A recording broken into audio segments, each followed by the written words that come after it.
Hello, everybody. This is Rich with the Mucha Lucha podcast again. Just giving you guys a little friendly reminder to go follow us, the podcast, on iTunes at Mucha Lucha Podcast, and follow us on Twitter at Mucha Lucha Pod. That's Mucha Lucha Pod Pod. Follow us on Instagram at Mucha Lucha Podcast.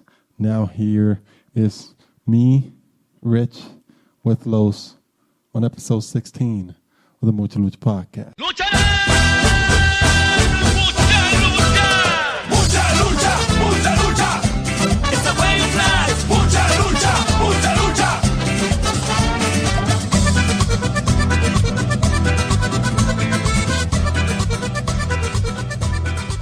Here we go! ¡Mucha lucha! Welcome back, ladies and gentlemen. Welcome back to the number one wrestling podcast in the internet today.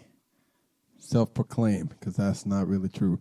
But we're going to work on getting there. That is the goal. But anyways, once again, I am Rich, your host of the Mucha Lucha podcast. With me, my co-host, Los. And this is episode 16 of the Mucha Lucha podcast. Let's talk about some Raw first, man. Let's talk about some Raw. We didn't watch shit of WWE this week. We saw We saw like a segment of Raw. Well, we saw like maybe half of it. Yeah. Yeah. No SmackDown No whatsoever. SmackDown. Fuck 'em. Yeah, fuck it. But we know what happened. It's all good. We'll just talk about it a little bit. And we'll just go a little bit from there. So let's talk about Raw first. Raw opened up with the contract signing of Samoa Joe. He made his debut by beating the crap out of Seth Rollins last week. Talked about it on the last episode. And I like the promo he cut. I like the intensity. I like that he immediately came off as a heel. He's the new authority guy, which I like. I think he's gonna be a good person in that role. Saying what is that he said? It's been 18 years. 18 years it took me to get to the WWE, so I'm going to be loyal to the one guy that opened the door for me, that being Triple H. So I like the promo. He got interrupted by Roman Reigns, and I have my opinion on that. But what do you think of the promo or that whole first segment of Raw, how Raw opened up with Samoa Joe? Well, obviously with Roman Reigns coming out, that's just probably because Seth Rollins isn't going to wrestle until maybe Fastlane, and he's probably rehabbing his knee from the attack. But in terms of the debut and him signing with Raw, I liked it. As we've gone back and forth about it. You thought he was going to eventually go to SmackDown. I always felt like he was going to go to Raw just because he's the one guy who could give Brock Lesnar a challenge. So I like the fact that he is on Raw, and that he is the enforcer of the authority. I like that. It's a lot better than Kane and the freaking J&J Security. J&J Security. Yeah, Fuck him. it's a major upgrade, and he's a big time player. I could see him being a Universal Champion eventually. I could see him being the guy that takes the belt off of Brock Lesnar. Yeah, I think that's the one that makes sense the most. In the future, So, yeah, all in all, I like it. I like the debut. I like the fact that he's already going to be going up against the top guys on Raw. So, obviously, he's not going to be mid-card. He's not going to be one of these NXT guys that gets brought up and then squashed immediately. They're, let's talk a little bit about these NXT guys. These last ones, man, WWE's been doing a good job of giving them pushes, Like that first batch of NXT guys, I think we talked about it, how they were coming up and getting squashed. Yeah. Well, now they're doing a better job of booking them and making them big-time players in their respective shows, whether it be Raw or SmackDown. It kind of started off with Baron Corbin. He's getting kind of a push. He's going to be in the Elimination Chamber, and now, Samoa Joe. Hopefully the trend continues when they bring out my guy, Shinsuke Nakamura. So how do you feel about that, man, the booking of the NXT guys? Well, I think if you go back and look at the first generation of NXT, I think they just happen to suffer from WWE not really knowing what to do with NXT and what to do with those guys when they got brought up. I think those guys suffered from not having the brand split at that time. So a lot of those guys, like like one of the ones that was clear to me till now, because he's doing a lot better now, was guys like Neville, and guys from his time that didn't really get the time that they deserved. I know a guy who used to be hot in NXT was Bo. What's his name? Bo Dallas. Bo Dallas. Yeah, him. You got the Ascension, who was like the longest reigning NXT Tag Team Champions. They came up and they booked him terribly. Bo, Curtis Axel. Trying to think of another one. Lucha Dragons. Yeah, all those guys, man. I think they just didn't really know what to establish. NXT wasn't really established as a mid-tier brand. So I think the guys that you see coming up, like you said, Baron Corbin, American Alpha, all these guys, like they just happened to catch the train while it was hot, man. And then it's just a matter of WWE learning. Thankfully, we see, because what they're doing now, that they have been learning. Triple H, I think, is a big part of that, especially with the transition of these NXT guys. I think he's taken that part, and as we can see with Samoa Joe. And going back to him, the reason why I thought he was going to SmackDown was because I didn't really know how they were going to book him. I know he was going to be a heel because of the booking that he had in NXT, so that was kind of obvious.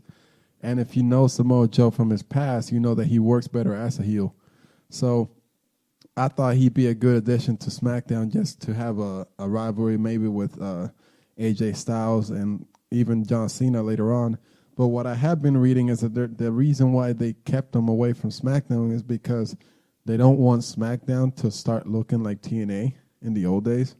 So I think with him, AJ Styles, Bobby Roode, I think is going to end up in SmackDown eventually. So I think they were looking out for not to make that comparison. So I don't mind it, and I especially don't mind the fact that Samoa Joe is on Raw because of the way they have him. Because he is the enforcer, because he is Triple H's guy. I like that booking for him. I think he can do a lot of damage, a lot of big things. I think he's going to have a lot of big matches in his future because of that. And because of that, I didn't mind it at all. What I did mind, and the thing that I do have that bothers me, was Roman Reigns coming to interrupt him. And I know, like you said, it was mainly because of the Seth Rollins injury. And I know we have some updates that Seth Rollins might make it to WrestleMania. I'm not really sure if he's going to make it to Fastlane. I'm sure if he is going to make it to WrestleMania, he's going to make an appearance at some point. I don't think it's going to be Fastlane. But the thing I got about Roman Reigns, and you know this, Roman Reigns was one of my, immediately after the Shield formed and they made their debut, he was my guy. He's the guy that I thought was going to have a bright future. The problem with him right now, man, I think it's way too much Roman Reigns, man. He just had a title match. He was in the title picture big time. He has a feud right now with Braun Strowman, and then you put him against Samoa Joe just because he wants to make sure that everybody knows he's the big tough guy, which is established because they've been pushing that down our throats for the past year. So I just think right now, if they keep going with this, I think it's just too much Roman Reigns, man. Yeah, they're overbooking Roman Reigns, that's for sure. But who else? Who else would have came out to confront Samoa Joe? With the Seth Rollins injury, and then after Roman Reigns, there's really nobody left. Big time face stars on Raw. Yeah, and I think that's just a matter because they've been protecting Roman Reigns. He hasn't really suffered any big time losses, but I think a guy maybe like, I don't know, maybe not necessarily because he hasn't been booked right, but a guy like Sami Zayn would have been good to interrupt him, just because Sami Zayn's always trying to make, he's been booked to be a terrible wrestler that won't go away, but he's still put on great matches. So somebody like him, I can't really think of anybody else on the top of my exactly. Yeah. But like I said, I understand why Roman Reigns came out. I understand that, but I just think And so let's talk how it ended with them too. They had a match, which was the main event, and it took Samoa Joe. You know, Samoa Joe dominated most of the match, but it still took Samoa Joe and an interruption from Braun Strowman to beat Roman Reigns. You know, and I think that's what I mind the most is that they have him as such an invincible guy that you know, it kind of downplays the debut of Samoa Joe because it, you know, he had not only did he had to come out and mug him before the match, you know, he dominates him. He keeps getting up. He's about to beat Samoa Joe, and Joe finally beats him when Braun Strowman, you know, gets in the ring. So I just think because I think Vince is so high on Roman Reigns and he wants to protect him, I think it's costing things like Samoa Joe's debut and just other matches that I think he's going to be in the future with, meaning Roman. I just don't think I don't like the invincible guy. You know, even if I get he's the face. But I don't like the guy who just is unbeatable. You know, our favorite dudes, you know, The Rock, Stone Cold, John Cena, Randy Orton, all those guys weren't invincible. You know, they weren't these big monsters, these unbeatable monsters. Neither was, you know, The Undertaker, who is a monster. They always had a struggle. They were always capable of losing, whether it was, you know, by any other way. So I just think the way they're booking Roman Reigns to be this superhuman guy, it's just that I think that's the big picture of why the people won't get behind him. It's an oversaturation of Roman Reigns. I mean, it was pretty clear in the Royal Rumble, you know. He had that long 25-minute match with Kevin Owens, and he didn't take none of the big bumps like you've mentioned. You know, he's always the one putting the other competitor through those big bumps, you know. I can't really think of a time where he took like a really big, devastating bump where you were like, oh, shit, he got effed up right there. You know, it was like you mentioned in the last podcast we did, Kevin Owens was the one going through the tables. Kevin Owens was the one going through that stacked pyramid of chairs, you know. And it's that type of stuff, that type of way they're booking him that's made him, you know, not unlikable. Not appeal to the crowd, you know, and then the fact that that we just see him so much, you know, the Royal Rumble, you know, he had that match 25 minutes, and then, you know, he comes out at number 30. You know, we thought we had seen the last of him, and he shows up at number 30 in the Royal Rumble. So it's just too much Roman Reigns, and it's too forced. It's not organic, like I've mentioned before. It hasn't, you know, they're forcing him to be that top guy, and honestly, he may never be the top guy just because he doesn't have the complete package when it comes to in-ring, mic, and the ability to play both heel and face. You know, he's not a complete wrestler just yet. I don't know if he'll ever be because he has, you know, he's been in WWE for, what, 5 years now? Yeah, close to. Yeah, because he debuted at Survivor Series when CM Punk was still champion, and CM Punk's been gone for like 4 years. So yeah, Vince has to eventually come to accept the fact that maybe he's not the next face of the WWE, and maybe look towards another guy, or just let it happen organically, and let the fans choose who the next face is. That's what happened with John Cena. That's what happened with The Rock. That's what happened with Stone Cold. It's never the forced guy, you know. And it's another thing with like Braun Strowman. Braun Strowman is another chosen guy of Vince, but what if Braun Strowman never develops the mic skills? What if he never connects with the crowd? Then what are you gonna do? You've built him up to be this unstoppable force. So yeah, the only reason why Braun Strowman is over the crowd right now is because he's beating up Roman Reigns. Pretty much, yeah. So, but let's get off of that right now, because if not, we're gonna rant for about an hour on Roman Reigns. Roman Reigns sucking. We'll be hypocrites. Yeah. You know? I mean, cause it's a weird spot because you don't like him. I mean, it's not that we don't like him. I think he wrestles well for his style. I just, like you said, it's too much of him, and they need to back off. They need to let it happen naturally. He's improving, man. I'm not trying to down the guy. I'm a fan. You know, we're both fans of him. I wish him nothing but the best, especially, you know, he does kind of have a little special place in our hearts, being the cousin of The Rock. You know, my favorite wrestler of all time, and one of your top 5 favorite wrestlers of all time. So we definitely wish him the best, but he needs to be built up the right way, you know. And yeah, so we don't know who would have been better to interrupt Samoa Joe, or maybe just not have anybody interrupt. Just let him make his statement, and close the opening segment of Raw just like that. Yeah, because I like that Samoa Joe said that, you know, and I'm letting the whole locker room know. And I thought that's how they would have ended. And if they would have cut it right there, that would have been great. Because then you almost had everybody thinking. You could have had everybody thinking like, who's they're next? scared. You know, Or who's they're next? scared. Yeah, who's next? Who's gonna take them on first? But moving on from that, the first match of the night was Nia Jax and Bayley. I think this was a rematch, wasn't it? Because they had, or was it a first? No, because Bayley just finished with Charlotte. Yeah. They had I know they've had a match in NXT, and I feel like they had one in a kickoff at some point. But anyways, Nia Jax beat Bayley because Charlotte came out and distracted Bayley, which ended up announcing that Charlotte's defending her title in Raw again against Bayley, which is weird because I don't think they would have made a big deal about it in announcing it unless they're planning to do something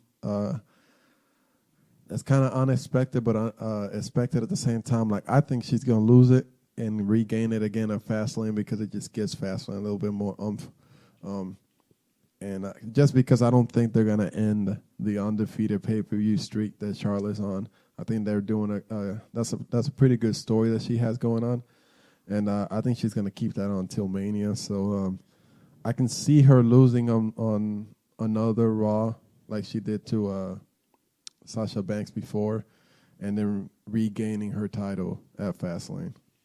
I could honestly see her retaining on Raw, and then maybe with a Nia Jax interference.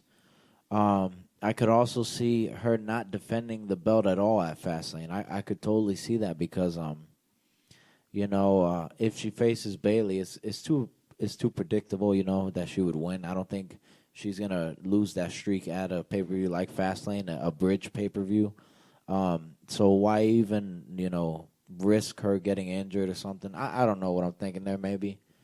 I can see because it might be too soon. Yeah, so I kind of like that idea of maybe not even having her wrestle at Fastlane. They've done it before where champions haven't defended their belts. So, or they could do a tag match. They could do maybe Bayley gets some help, Sasha, or maybe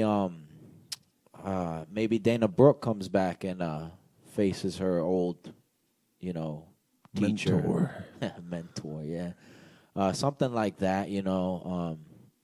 But I think Charlotte's going to retain next week. I think I'm really hoping because I don't want them to do this whole Charlotte losing the title on Raws and then winning it back at a pay-per-view. It's getting old. It's kind of like Roman Reigns. It's getting played out. Yeah. So hopefully, at least for me, I hope that she retains and maybe moves on, takes a pay-per-view off or something like that. I can see is She keeps the title through some type of disqualification. Fastlane, like you said, maybe a tag team match with Charlotte and Nia Jax and Sasha and Bayley. And then out of those four girls, whoever wins that tag team match or whatever, doesn't really matter. But with those four girls, you can set up the WrestleMania Fatal 4-Way for the title. Yeah, which I've been reading is a possibility. They're thinking about it, the Fatal 4-Way. So I'm guessing that Vince is listening to the Mucha Lucha podcast. That's right. Because you heard it first here from Rich. That's right. But the more and more I think about it, I kind of like it. It's something I can't remember a time where there was a Fatal 4 women's match at WrestleMania. So it'd be something new. I can't remember the last time I cared about a women's match in WrestleMania. Well, last year. I was really intrigued by that one, the triple threat match. I'm talking about I should rephrase that, since these girls came on. Yeah, since the brand split, I guess. Yeah, since the women's revolution. Yeah. So yeah, I like. The more and more I think about it, the more and more I like the Fatal 4-Way. So I think that should be the way to go, unless if they decide to make Emelina a big player because apparently she's gonna debut soon, or if Dana Brooke comes back, like I said. So I guess the Fatal 4-Way would be the way to go, man. Yeah. So next, after that, Braun Strowman taking on 4 local nobodies. One guy looked Loco or local? local. No, I guess they were both they were local. both. They were both and- locals, as in crazy, and local, as in from the town. One guy looked like AJ Styles, depleted, dried up, weird brother that was Well, kept in a basement somewhere. I saw a meme where it was like it had AJ and Seth Rollins, and then that dude was their kid, Yeah. which is pretty funny. I saw a meme that it was AJ and James Ellsworth doing the Dragon Ball Z fusion thing, and then that guy came out, which was hilarious. But yeah, Braun Strowman against 4 dudes, 4 nobodies. He's squashed them all. One guy actually ran away. This was actually confusing to me because Braun Strowman's been in a couple of good matches, and then he went from this to back to the whole Foley. I need more competition, which was weird. Then they show him backstage.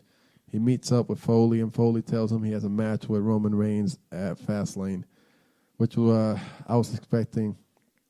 And we'll talk more about that actual match, when Fastlane gets closer. But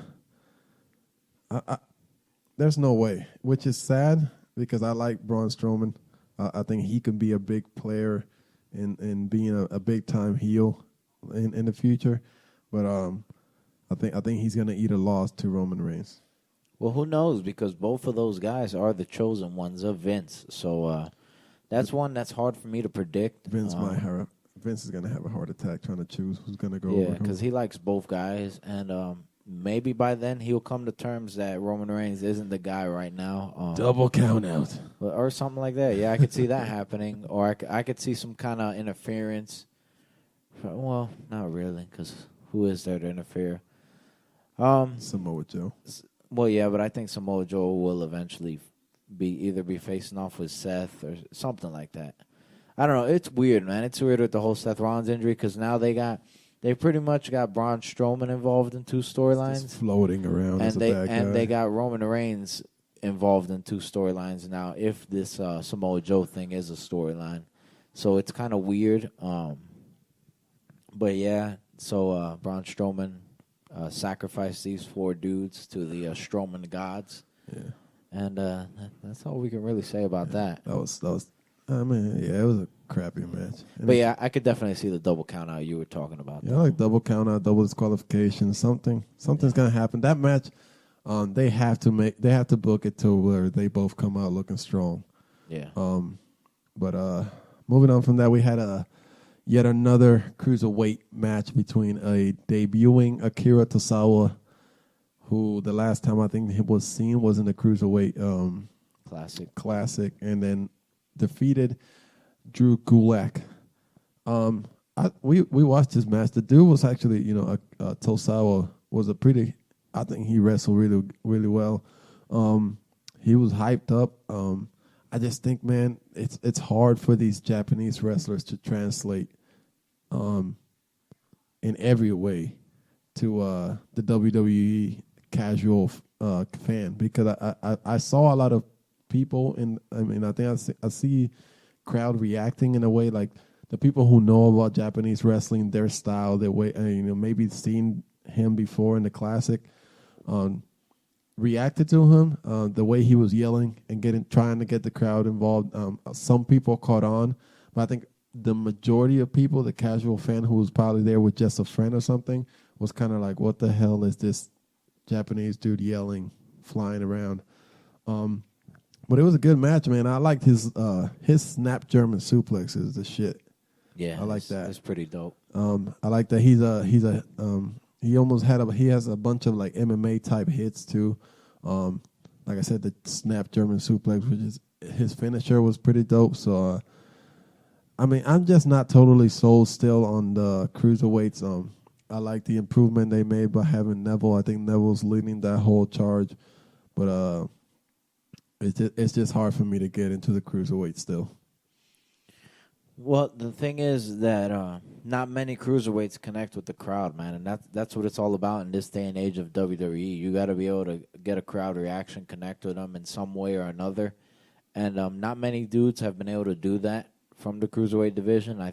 The only one, and I'm kind of biased towards it, is Rich Swann. I think he's the one guy who gets a good crowd reaction. he seems pretty connected with the crowd. But besides that, everybody else really doesn't get much of a reaction from the crowd. And as far as Akira Tozawa goes, yeah, he's got a good move set. You know, he moves well around the ring. He does his best to try to connect with the crowd. Who knows? I think mainly the reaction he got was because we had never seen him before, probably besides the Cruiserweight Classic. So we don't really know him, the casual fan. But maybe with the upcoming weeks and more exposure, he could connect. And like you said, the Japanese dudes, they do have a harder time to adapt. I think that's more because of the language barrier, so they can't really cut promos. You know, you don't really see that the personality side of them because they can't really speak the language too well. Even my guy Shinsuke Nakamura, his English isn't that great.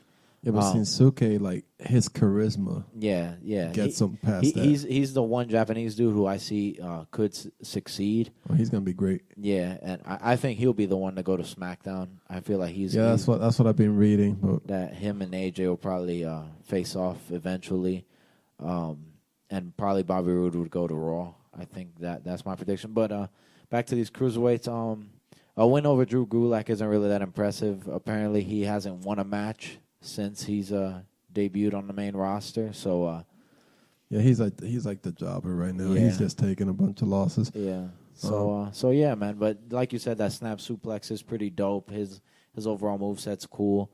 We'll just have to wait and see if he can get a connection with the crowd and go from there. All right, let's get on moving because we're going to take forever to get past SmackDown.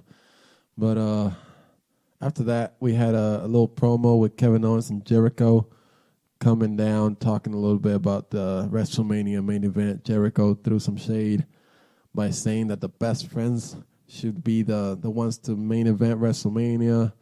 Kevin Owens was kind of hesitant at first. As he kind of played it off as he didn't know. He said, "I don't think I can fight my best friend." And then they were interrupted by Goldberg, who came to the ring, basically told them both to back off, and they did, like two little children, which is pretty funny.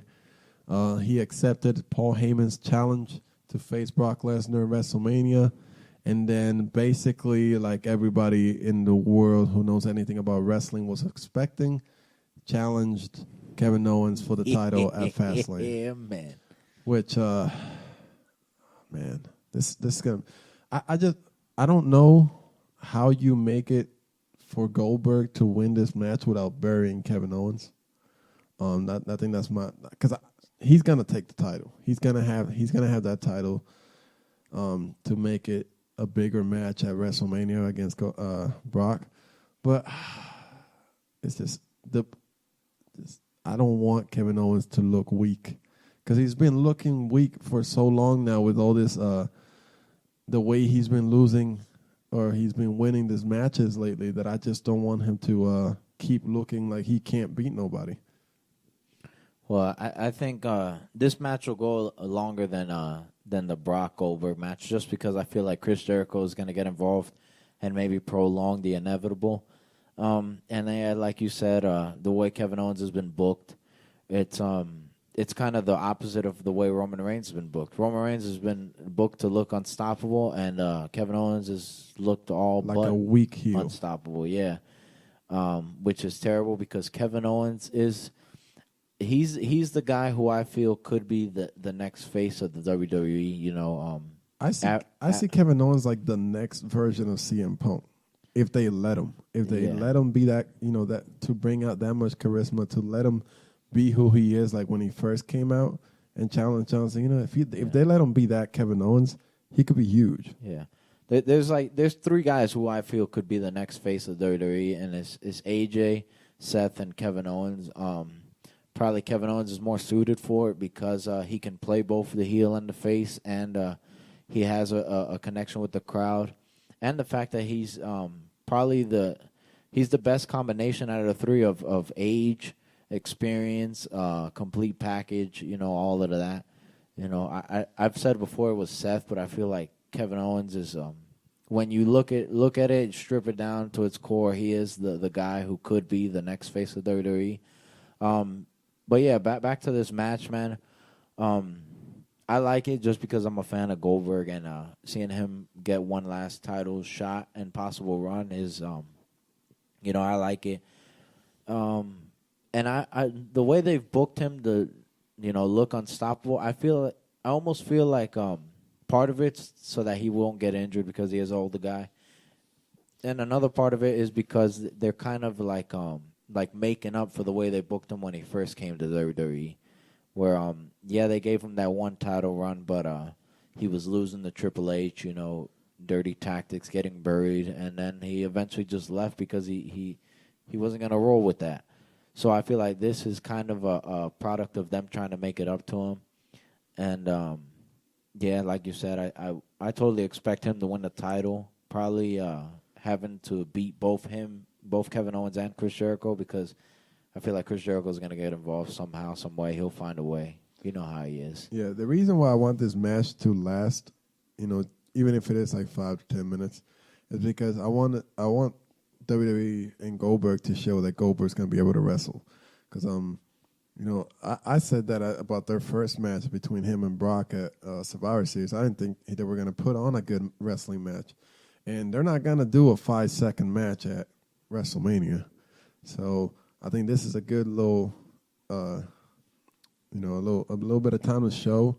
If he can at least wrestle against somebody, I think just by lasting a couple minutes, just by trying to do something else that is just a spear and a jackhammer. But hopefully they just, don't have a complete burial of Kevin Owens. But moving on, let's talk about the newly crowned Raw Tag Team Champions, who we didn't talk about last time. We apologize for that. We kind of got ahead. We did an hour and a half of podcasting, and we completely forgot the club as champions. Beating Sheamus and Cesaro at Royal Rumble. This was a rematch of that match at Royal Rumble. I think this is going to be I think this is the end for Cesaro and Sheamus. I know they lost by disqualification because there was a little hiccup there where Enzo and Cass was in the announcing team and they ended up getting involved somehow. But I just think going on forward, I think the club versus Enzo and Cass is the match to make for WrestleMania. I don't really have much to say about the Cesaro and Sheamus match just because we saw it at Rumble. They had a pretty good match. I'm okay with Cesaro and Sheamus still as a tag team, but I just think the match to make when it comes to the hype for WrestleMania, it's the club versus Enzo and Cass. Yeah, I feel like that's been a long time waiting. Enzo and Cass should have been champions at least once. This should have happened a long, long time ago. They've been well deserved of it. They're the one tag team that gets the best crowd reaction, the one that connects most with them. And in this day and age, like I said before, connecting with WWE Universe either in a positive or a negative way is what it's all about. And Enzo and Cass do that to a T. So it's about time they get a title shot and a title reign. Like you said, I feel like that's the match to make for WrestleMania, the club versus Enzo and Cass. With that being said, I feel like this isn't the end of the club facing Cesaro and Sheamus. I feel like they'll have one more match at Fastlane and probably beat Cesaro and Sheamus, maybe with like Cesaro costing Sheamus the match, like maybe a little bit of a hiccup where he distracts him or does something where the other one gets pinned for the loss, and then that creates the friction that breaks up the team and sets up that match for WrestleMania. But yeah, that's pretty much all we can say about this, But yeah, like you hit on, we totally forgot about this match. We didn't talk about it in the last podcast, and shout out to Chipper for letting us know. Well, we were gonna find out regardless because we do listen to these. We're probably the one podcast that actually listens to their actual podcast. But yeah, I totally caught it too that we didn't talk about it, and it's a shame because I am a big fan of the club. I'm pretty sure you are too, and congratulations to them on getting the title win, and it's well deserved. They've been at it for a long time. won titles everywhere they've been. So shout out to the club and congrats to them. Yeah, and so this match was followed by another tag team match, which is weird. The New Day versus the Shining Star. I think this was just a match to keep the New Day on TV just because they need the New Day. I think the New Day has transcended just being above everything. I think the New Day doesn't need the titles anymore to be entertaining. I think they're a group of those guys who they're basically going to be used as ambassadors for WWE for a while. I think because I've seen them like in all these commercials and during Raw and SmackDown doing like all the media events and all the fan interaction events. So I think that's going to be their role for a while because the New Day, they are such a big part of the tag team division. But I think to give somebody like Enzo and Cass and the club a chance, I think the New Day is probably going to step back for a little bit, take on that role of the fan interaction, get the behind the scenes fan interactions going. And I think, for now, I don't mind it. But I expect the New Day to come back soon anytime. Yeah. This is how we talked about the NXT guys, them being not doing so good that second season of NXT guys, and the Shining Stars, they are one of them. They were known as Los Matadores, Matadors. Well, they were Primo and Epico first, wasn't it? Primo and somebody else. That's what they are now. Yeah, no, but they were just them, and then they left, and they came back like the Matadores. Yeah. Then they became the Shining Stars. Yeah, but anyway, that's what happened, man. They've been repackaged like 3 times. Yeah, they've been repackaged because, like we said, those NXT guys was second season. They weren't booked right. So, but anyways, to the New Day. Yeah, like you said, this is kind of a keep them busy type thing. This is kind of a tricky situation because they've been such a good tag team together. They've been so great for so long. They're the longest reigning tag team champions ever.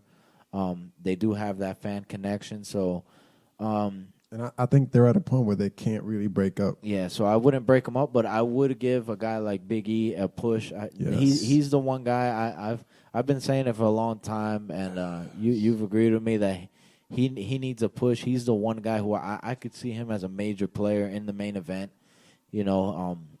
He's developed those mic skills from the days that he was AJ Lee's bodyguard, and his in-ring work is great. He's one of those big guys that's agile and fast at the same time. And yeah, I would love to see him get a push, but at the same time, I don't want to see the New Day break up. Maybe they could do a storyline where he gets a push, and maybe Kofi and Xavier Woods are like his cheerleaders. I don't know. They could figure it out to the point where they could give him the push without breaking up the New Day.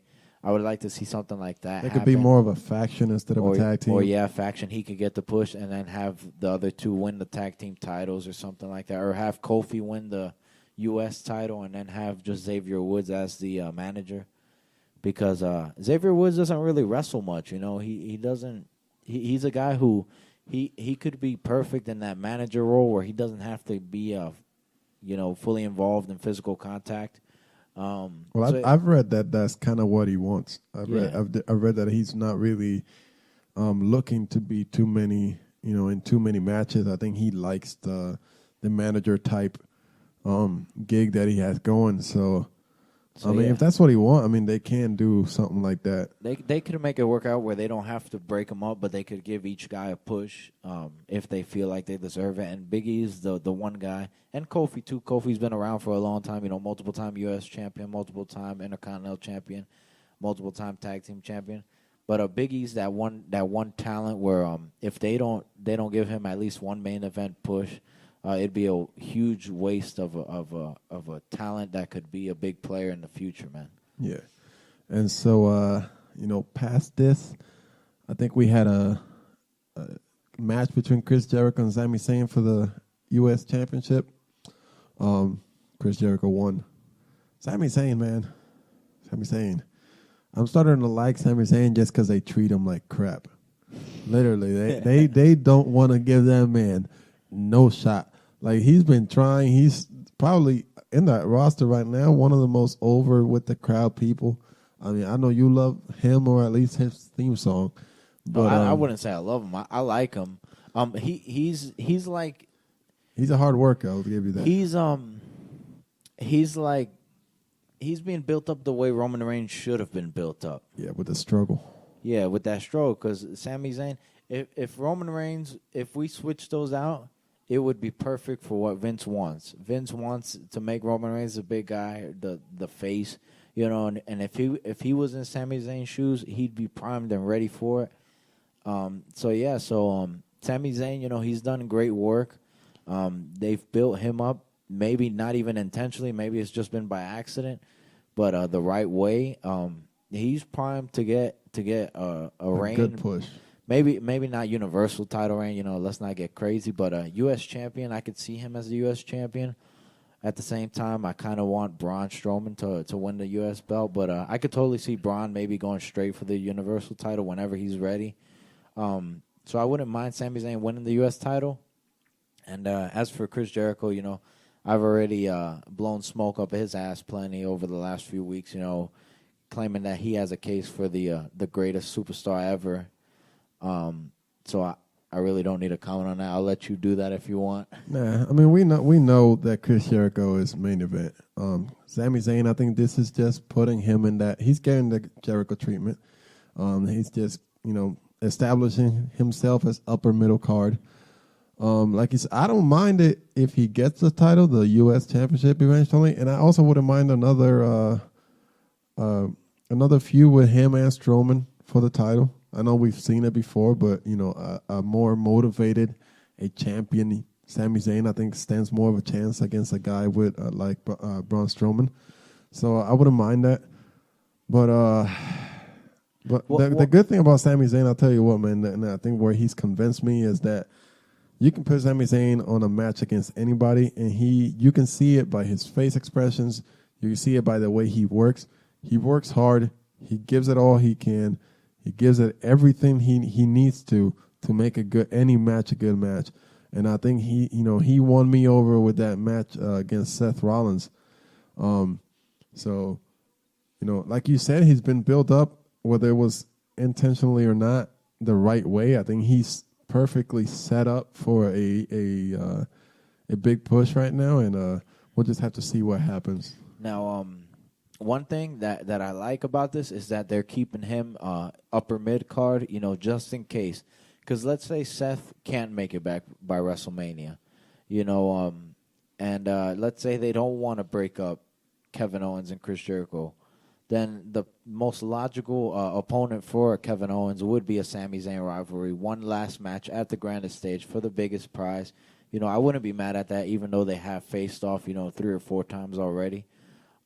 So I like the fact that he's still upper mid card. You know, he's still one of those guys who, if they need him, they could plug him into like a rivalry with Kevin Owens, or, you know, rekindling that rivalry for a WrestleMania type match, just in case Seth Rollins' injury is worse than we think it is. So yeah, I like this match. I like the fact that they kept the title, or I don't know if it wasn't a title match. I think it was just a regular match. It was a title match. Yeah. So I like the fact that they kept it on Chris Jericho. You know, like I've said, you know, I don't need to keep repeating myself. That I think he has a strong case for greatest superstar ever. And he's well deserved to being U.S. champion for his work over the last 2 years. So yeah, that leads us to the next match, man. Yeah, which was pointless.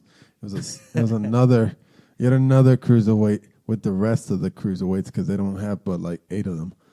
So it was Jack Gallagher, Cedric Alexander, and T.J. Perkins, who defeated Neville, Noam Dar, and Tony Nese.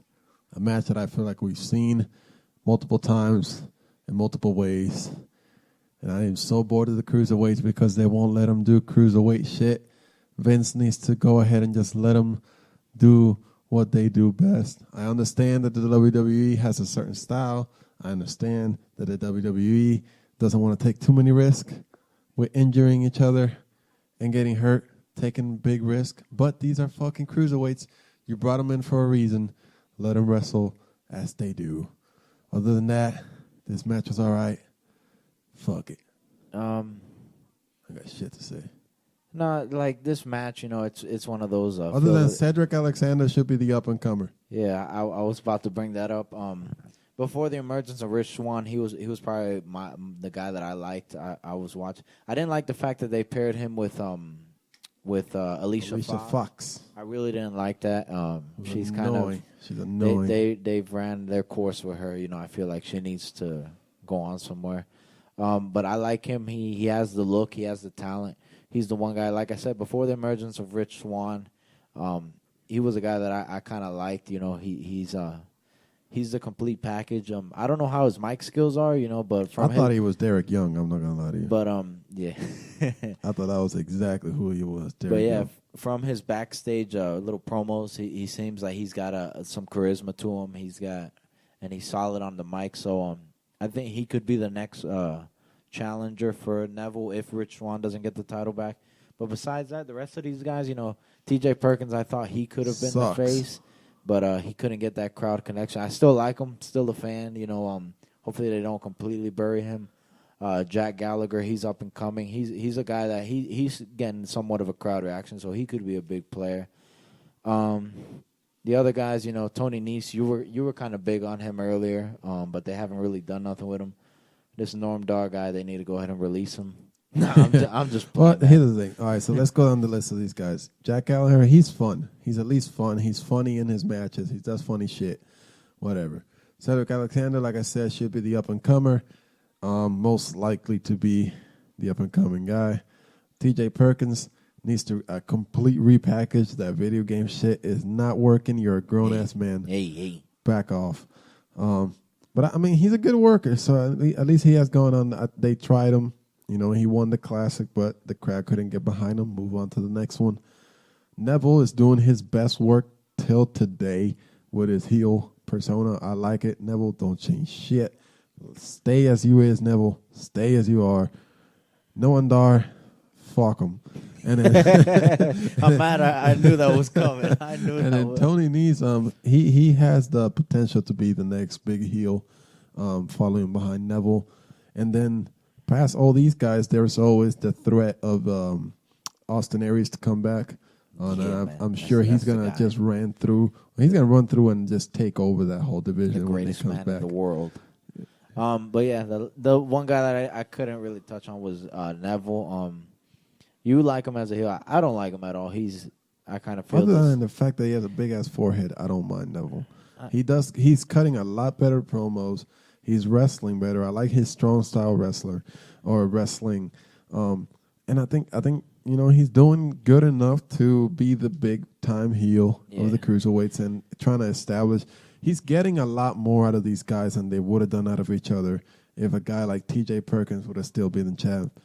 I mean, I'm not hating on T.J. Perkins, but you let me down, dog. Oh, you let me down. hate, You had one of the best moves, that GTS type kick move that you got going on. It was great, and then you fucked it up with a knee bar. Hey, so, maybe, but that might not be his fault. But anyways, Neville. I don't know. I've just the thing with Neville is that I can't get it out of my head the fact that for so long he was a pre-show material, the kickoff champion of the world. Yeah, so I guess that's the problem I have with him is that I can't get that image out of my head, and maybe that's why I can't take him serious as cruiserweight champion. But maybe with time he'll grow on me. No homo. But that's about it for these cruiserweights, man. Get them out of here. Get them off. Get them out of my screen, Get out of man. here.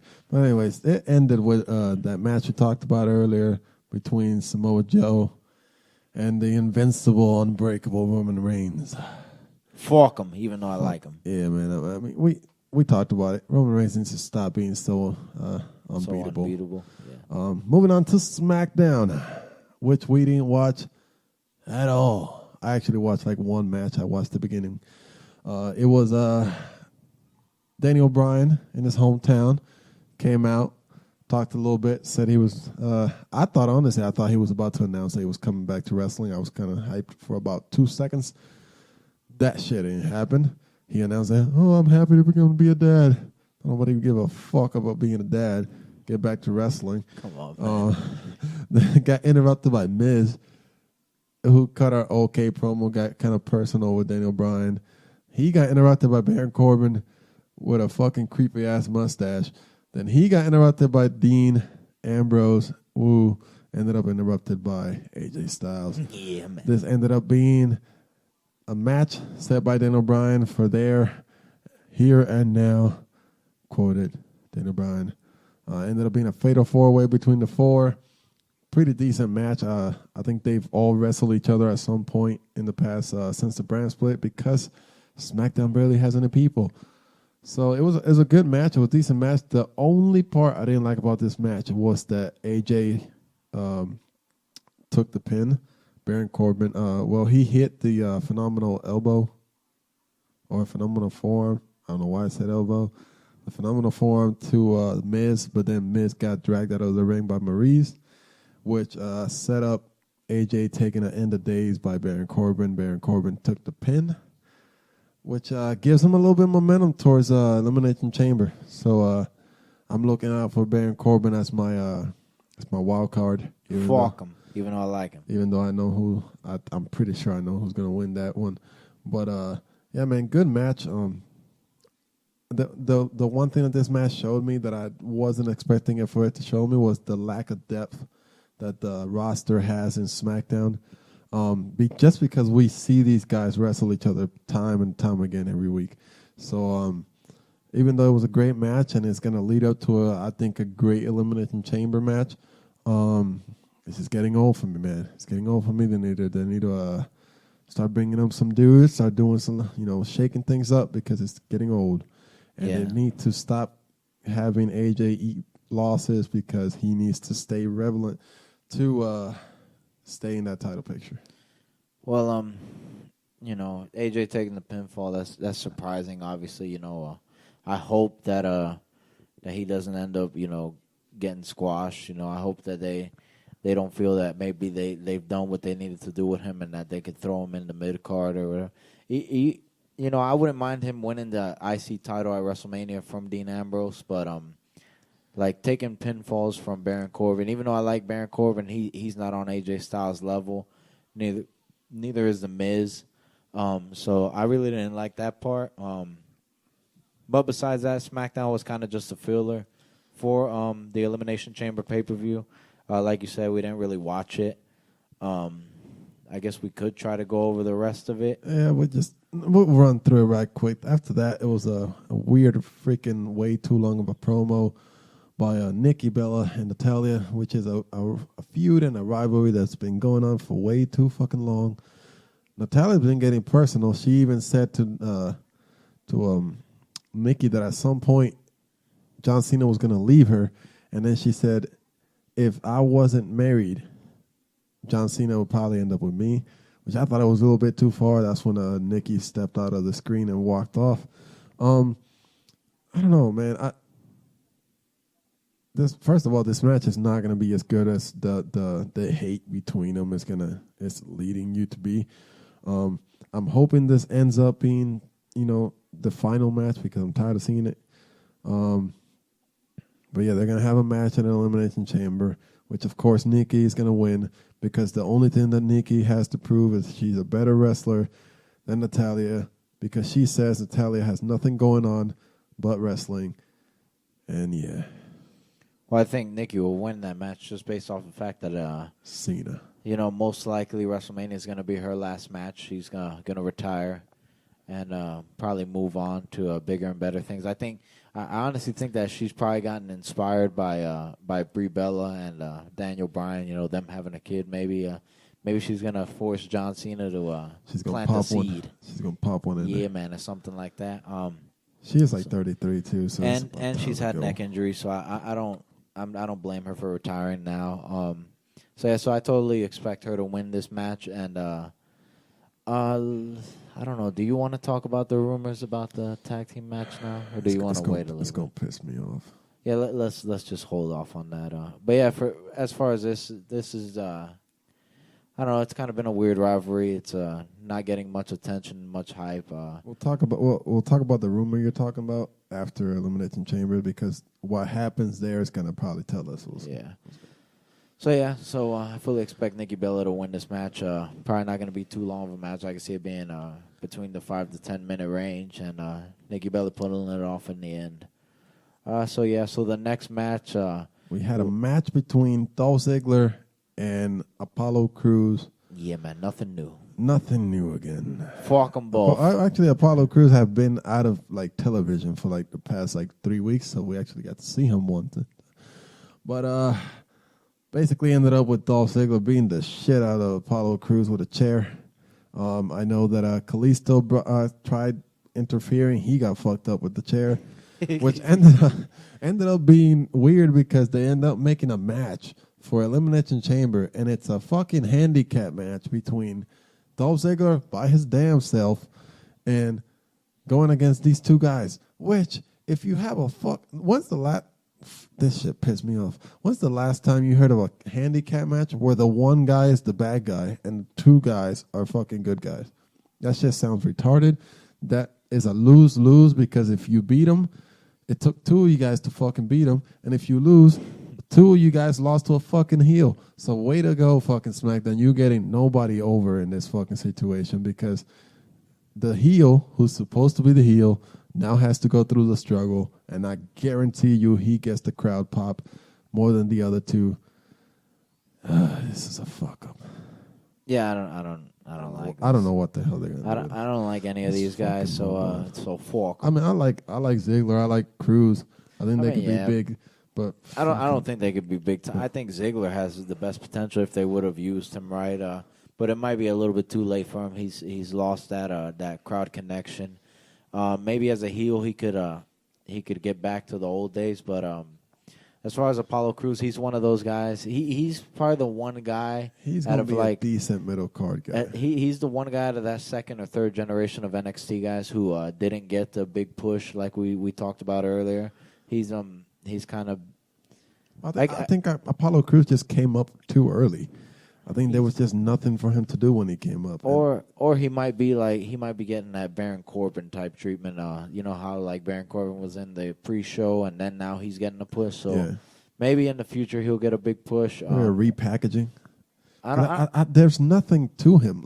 He's just here's this swole black guy, and it worked with Bobby Lashley, so maybe it'll work with him. Yeah, but Bobby Lashley was fucking way bigger, and he was athletic, and he would actually sell shit. Oh, so you're telling me Bobby Lashley was doing backflips and shit? No, but he looked like they brought him up as a certain character, you know. Yeah, with Apollo Crews, here's a fucking new guy. And then he got a couple wins, and it was fuck you to the kickoff show. So, anyways, then after that, we had a double contract signing between Becky Lynch signing a contract to fight or wrestle Mickie James at Elimination Chambers, and then Alexa Bliss signing her contract to defend her title against Naomi, which I guess ended up in a fucking scuffle, and I don't know what the hell happened, but those are the matches for Sunday, which I don't know, man. The only thing that matters is if Alexa Bliss keeping the title. And I think she is, because I think she's the best thing going on for SmackDown right now. Yeah, for the women's division, she's definitely the best thing. Especially after this rumor that I heard today. Yeah, she's so she's the best girl they got right now. Becky Lynch is probably the one girl who I think will eventually be the top girl on SmackDown, but she's got a little ways to go. So keeping the title on Alexa Bliss is the safest thing to do. And then as far as the other match, I could see Becky Lynch finally getting over that. She's gonna whoop her ass. The Mickie James hump, and getting a solid win under her belt. But yeah, not much to talk about there. I did hear that. What's the girl that used to be with Naomi? Tamina. She was hurt. Yeah, she's coming back. She's coming back, and she's probably gonna end up in SmackDown as a heel. So if she comes back as menacing as when she started, man, she can do some damage in that women's division. And that'd be a nice little rivalry if Naomi actually did take the title. I know somebody who can do some serious damage in the women's division. Who? Me. Come on. Yeah, Come man. on. Los Summer Myers. But anyways, moving on to the main event of the night. John Cena, Randy Orton. Ready for this? Because I actually listened to, what was I think I was listening to the JR podcast. Well, I read it somewhere. This was like the 21st match that John Cena and Randy Orton had over their careers. So, real original. But I watched the highlights. It was a good match. Bray Wyatt ended up getting involved. Luke Harper ended up getting involved. Basically, Luke Harper was there to get rid of Bray Wyatt and then went to attack Randy. Randy went to give him an RKO. He pushed Randy off of him right into the hands of a waiting John Cena, who hit him with an AA, which was like his second AA of the night, giving John Cena the win, setting up a match between Randy Orton and Luke Harper for Elimination Chamber. Which, I don't know, man. I don't know what they're doing with this whole Wyatt family breakup feud thing that's going on, because Bray, and we'll talk about it here in a second when we start giving our predictions for Elimination Chamber. But I think Bray's got big plans coming up. Luke Harper's I don't know what he's going to be doing. And, of course, Randy's headed to WrestleMania. So I don't think Harper's going to beat Randy at Elimination Chamber. I think he gets his ass kicked. Maybe puts on a good match with him, hopefully. And then Cena, Cena has 5 fucking dudes to go fight, so. And a cage. Yeah, and a fucking cage. And a cage. And most likely he's going to end up going through one of those pods. And a cage. And a cage. So let's just talk about this fucking Elimination Chamber. I'm still pissed about the cruiserweights. Yo, you want to stop fucking cussing so fucking much? All right, so let's start with the first match here. Apollo Crews and Kalisto versus Dolph Ziggler. Again, this is the dumbest match. Just the dumbest of matches. I'm going to say Dolph Ziggler is going to win this. Dolph Ziggler. Yeah, I'm going to agree with you. I feel like probably Kalisto, he might turn heel here. That'd be funny. Yeah, because if Dolph Ziggler wins, he's not going to... Why isn't Kalisto on the cruiserweights? He's not going to win cleanly, so I could see like Kalisto or one of them would turn heel and betray the other one, or maybe somebody comes back and helps Dolph Ziggler. But this match is pretty much a waste of time. Dolph Ziggler is the one guy on SmackDown who's been a huge waste of talent because a waste of booking. When he was world champion years ago, he was a good world champion. I liked him as world champion. He could have been a big time player, but the way they've booked him has been terrible. Even the storyline where he finally won the Intercontinental title, they took it off him in a couple of weeks. So we're gonna. And it's weird because he's been asking to go back to a heel for so freaking long, and now that he's got it, he's being wasted away. Yeah. So. But hopefully they give him this one. So we'll both go with Dolph Ziggler. I feel like he's gonna find a way to pull it off, probably with a Kalisto betrayal or Apollo Crews betrayal. And next we got Becky Lynch versus Mickie James. They haven't really had any single matches between each other since Mickie James cost Becky Lynch a rematch for the title. So this is basically one of those grudge matches. And I'm going to say, like we said before, Becky Lynch finally gets her hands on Mickie James, gets her revenge. And beats the crap out of Mickie James. Yeah, I'm going to agree with you. I think this is a match just put over Becky Lynch more with the good old school diva. Yeah, Becky Lynch will probably get the win. Get that, I think Mickie James will be in the Hall of Fame, so I'm going to say get the win over the legend, and that'll be a good notch on her belt to build her back up.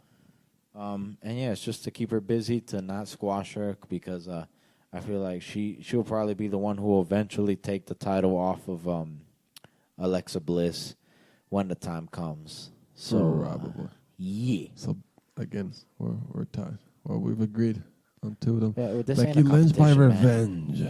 All right, then Nikki Bella versus Natalya. But do you know what Mickie James was to Becky Lynch back in the day? What? Her mentor. So she's gonna get her revenge on her mentor. Anyways, Nikki Bella versus Natalia. We already talked about this. Nikki Bella goes over via hateful revenge. Hateful revenge. Revenge. Yeah, I'm Nobody gonna agree cares with. about this match. I'm gonna agree with you again because Natalia has nothing going for her. She has nothing to win, nothing to lose. Yeah, she's another girl who will probably end up in the Hall of Fame just because she is a multiple-time Divas champion And her family. But so Nikki Bella will probably win this match, win her WrestleMania match, retire, have a kid, And get that John Cena dick. get cheated on. He is actually a womanizer. That's actually hilarious. Yeah, I didn't just say that she was gonna get cheated on, so don't say that I did. He did say it. I didn't say it. He said it. All right, the next match. The next match is the second tag team. Does that say turmoil? That says turmoil. I don't think it's an Elimination Chamber match. I thought it was. I feel like it is. I don't know. We'll have to see. It's some type of tag team match. Yeah, because there's so many. Fuck it. We're going to say it's an Elimination Chamber. It might not be. It might be a turmoil match, whatever. I think it's a 10 on 10. You know what? We're going to kick on preview right now. Don't do it, man, because then it's going to start... turmoil.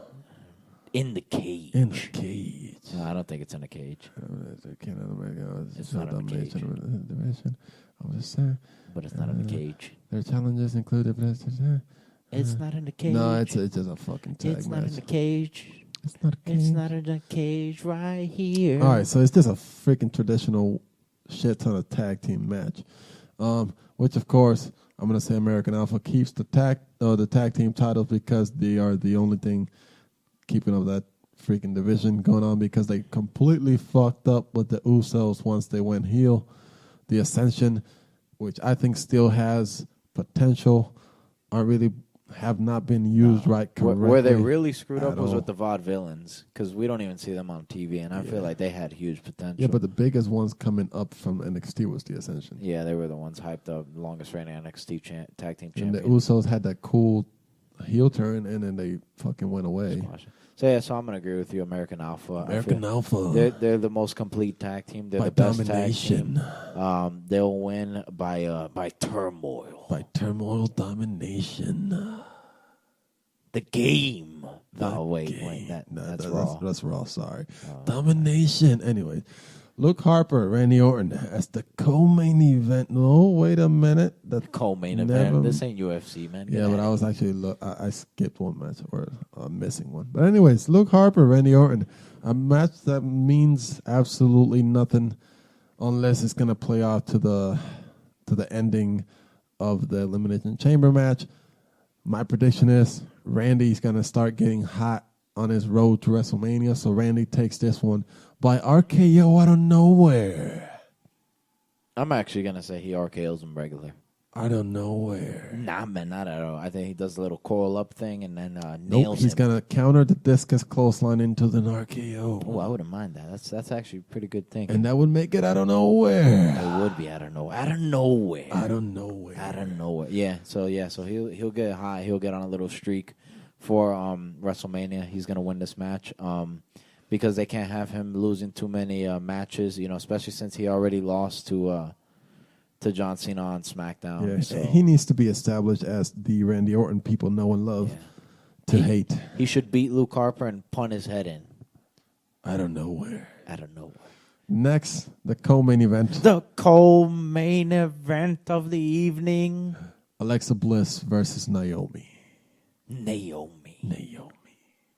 Well, actually, this is actually, I mean, you could say it's obvious that Alexa Bliss going to keep the title, but you never know with SmackDown always trying new shit. I wouldn't actually mind seeing Naomi, man. Naomi's been around for a long time. She left for a while, came back. She's doing a lot better in her promos. A little bit too much with the glow, but I would like to see how that title looks if they put some kind of glowing shit on it and it just glows. Glowing shit? No, okay. Glowing shit on it. That's so stupid. But anyways, and I think, maybe you could do some new stuff, move things around, shake it up. So are you picking Naomi? I'm going to pick Naomi for the upset. All right, I'm going to pick Alexa Bliss for the championship win. For the obvious. It's the obvious against the upset. Because what other match would they put on for WrestleMania besides another match between Alexa Bliss and Becky Lynch? Get them all in one match because none of them are big name enough to make relevance. Yeah. And they need to do something because the Raw women's division is kicking their ass. Yeah, and with 3 Or girls. ours, as Becky Lynch would say. Anyways, yeah, so you got Naomi. Moving I on got to the Alexa main Bliss. event. The main event The main of event the evening. of the evening, ladies and gentlemen, is John Cena defending his WWE title versus AJ Styles, Bray Wyatt, Dean Ambrose, The Miz, and Baron Corbin. Baron Corbin. Baron motherfucking Corbin. Well, all right, so this is again shows you the lack of depth of the roster. This is every big time player SmackDown has in their roster right now. Not named Randy Orton and The Undertaker. Yeah. And yeah. But I'm gonna say, first of all, let's take a guess on the first thing. Who you got as the first guy getting eliminated? First guy getting eliminated. I'm gonna say The Miz. Man. You know what? I'll take that back. I'm gonna say Dean Ambrose getting eliminated by Baron Corbin. Nah, I'm gonna say Corbin. yeah, I'm gonna say Baron Corbin's the first guy to get eliminated. Well, fuck that. No, I like Baron Corbin. I do. I feel like he's the next up and coming mid card champion. But this is why. All right, so this, all seriousness, this is why I picked Baron Corbin to eliminate Dean Ambrose first, because I feel like that's how you make that title match for WrestleMania. Dean Ambrose versus Baron Corbin, because he won't win it, but he can at least come out and say, hey, I didn't win the Elimination Chamber match, but I pinned your ass, and you owe me that.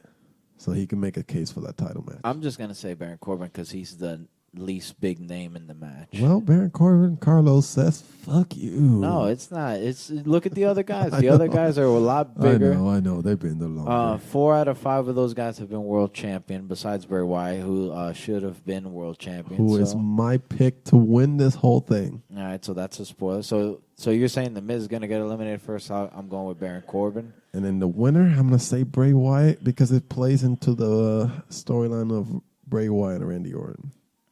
I feel like John Cena's going to have something else. Anything John Cena turns to fucking gold. So I don't think he needs the championship main event. And I think John Cena doesn't want to be a co-main event to fucking Brock Lesnar and Goldberg. So I think he's going to step down even farther and just give the Randy Bray Wyatt feud.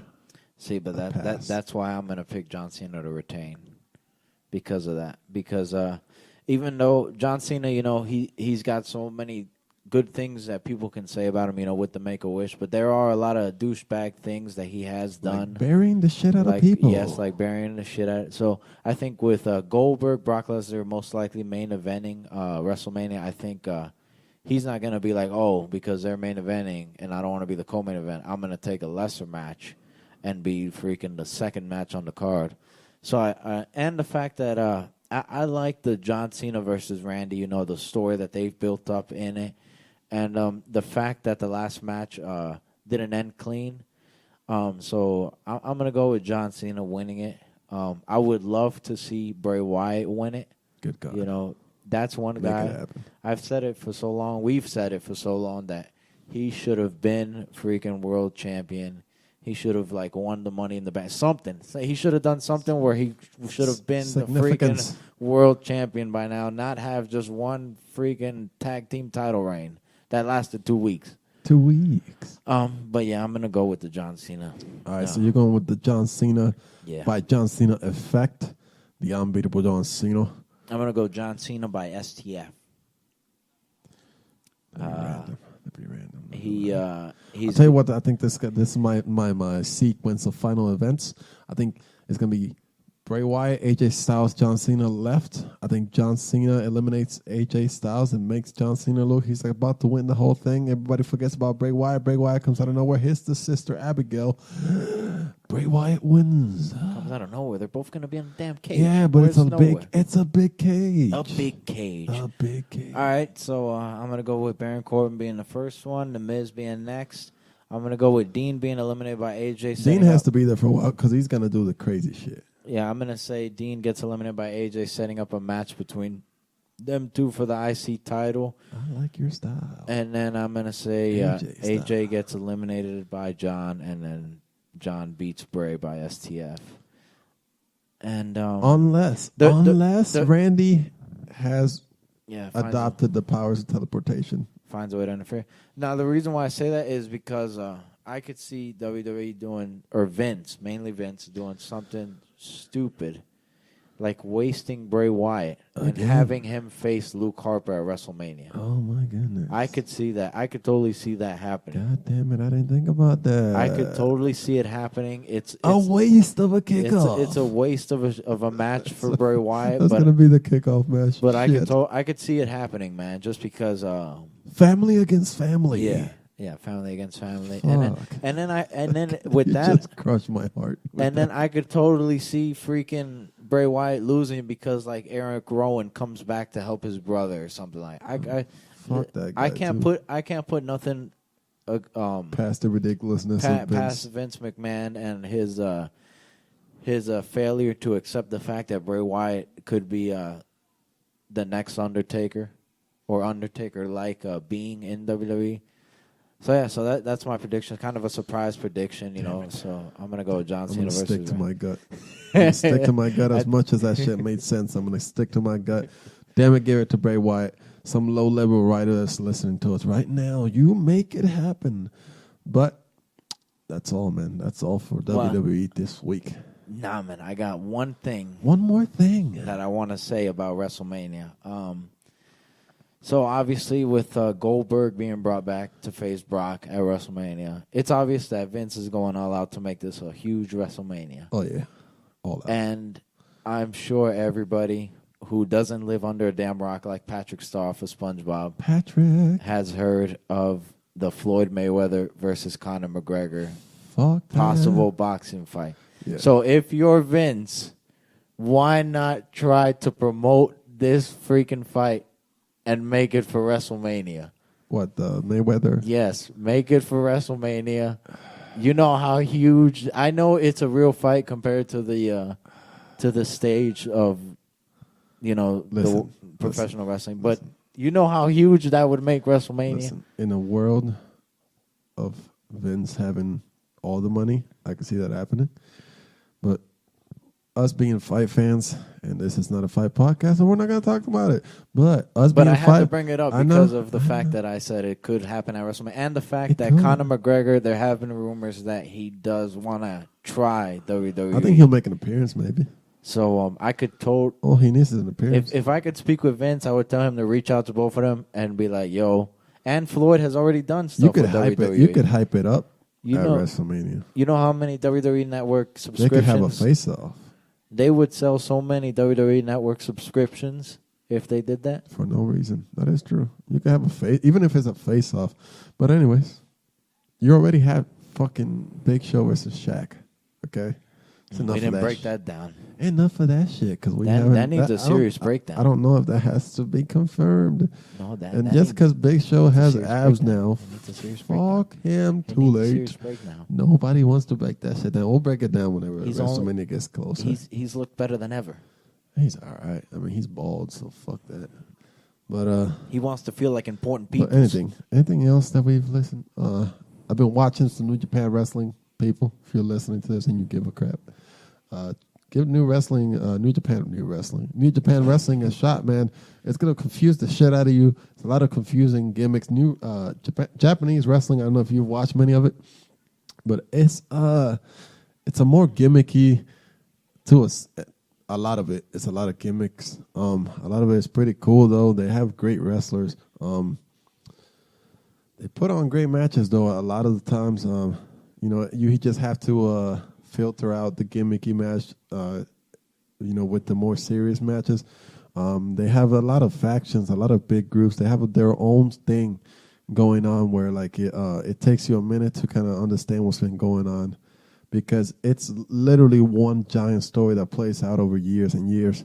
And they keep bringing things up, bringing guys back, and it's cool, man. It's a cool new aspect. The only reason why I bring it up because I know New Japan is going to start reaching out to the States. I know they're going to have a couple of shows here in the summer. I haven't really checked out where, but other than that, I know they're really connected with the Ring of Honor guys.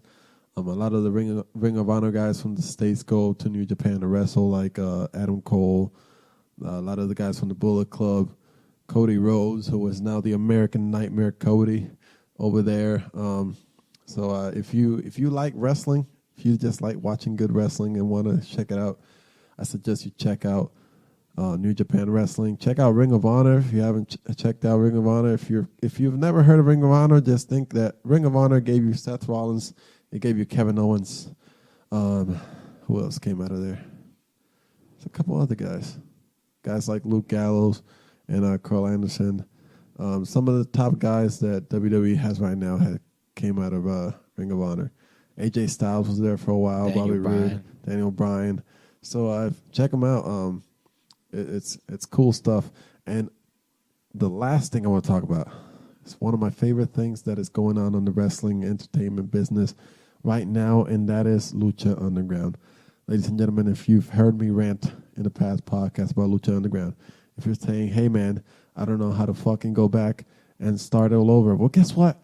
Come February, I believe it's the 18th, Lucha Underground Season 1, 2, and I think the beginning of 3 is going to be on Netflix. So if you have a Netflix subscription, which I'm guessing you would because you're a freaking person in 17, go check it out, man. It's fun stuff. It's a fun show, fun wrestling, great wrestling. So check it fucking out. Los, do you have anything to say? I want to give a shout out to Ookie Spooky. Ookie Spooky. Nah, I'm just playing. Shout out to my man Chipper Ruski. He's been waiting for episode 16 for several days, and shout out to my nigga Brian.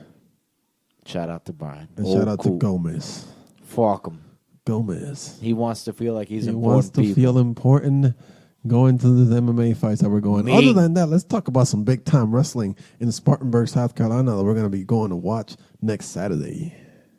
Because we don't live there. Because we don't live there, but we do. We do. We do, and it doesn't matter. But anyways, we're going to go watch Broken Matt Hardy take on some fucking random dude. We're going to watch Great Khali limp his ass to the ring and do an open challenge. We're going to watch possibly Brother Nero against some other random fuck. We're going to watch an appearance by Sting. Carlito, Caribbean Cool is going to be there. Buff Bagwell. So if you follow the Mucha Lucha podcast on Instagram, you're going to see all of that live on our Instagram. So go ahead and right now look us up on Mucha Lucha podcast. Look us up on Twitter at Mucha Lucha Pod and on iTunes, and subscribe to the podcast. Leave a comment and a 5-star rating on the Mucha Lucha podcast. Tell your friends. Tell your wife. Tell your husbands. Tell your friends. And if not, I'll tell your wife. We'll tell your wife for you. I'm just playing. Just kidding. But tell everybody you know. Tell all your wrestling fan buddies. We are trying to grow this thing out. I know there's a lot of wrestling podcasts out there, but fuck them. They're not the Mucha Lucha peoples. Until then, until Sunday for Elimination Chamber, I'm Rich. And I'm Los. And we are Mucha Lucha Podcast.